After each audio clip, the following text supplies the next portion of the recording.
20 August 2025ના રોજ ભારત સરકારે gaming વિશે એક મોટો કાયદો પાસ કર્યો છે, જે લાખો પ્લેટફોર્મ્સ અને કંપનીઓ માટે ગેમ ચેન્જર સાબિત થશે. ઓનલાઈન ગેમિંગ બિલ 2025 મુજબ હવે રિયલ મની ગેમિંગ જેમ કે જુપી, લૂડો, રમી, ક્રિકેટ જેવી અનેક બેટિંગ એપ એકદમ બંધ કરવામાં આવી છે. આવી ગેમના પ્રમોશન, એડવર્ટાઇઝમેન્ટ અને ટ્રાન્ઝેક્શન પણ ગેરકાયદેસર ગણાશે.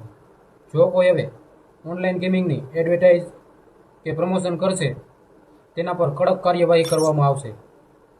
પહેલીવાર જો કોઈ આ કાનૂન તોડશે તો તેને 3 વર્ષની જેલ અને 1 કરોડ રૂપિયા દંડ દેવો પડશે.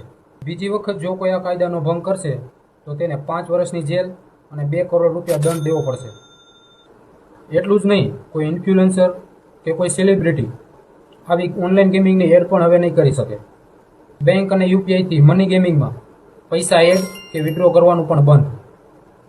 ઓનલાઈન ગેમિંગ બિલ કાયદો લાવવાનું કારણ આત્મહત્યા, દેણું અને બ્લેક મની રોકવા માટે જરૂરી છે. આ કાયદાને લીધે ઘણા યુઝર્સ અને કંપનીઓને ઘણું નુકસાન થશે.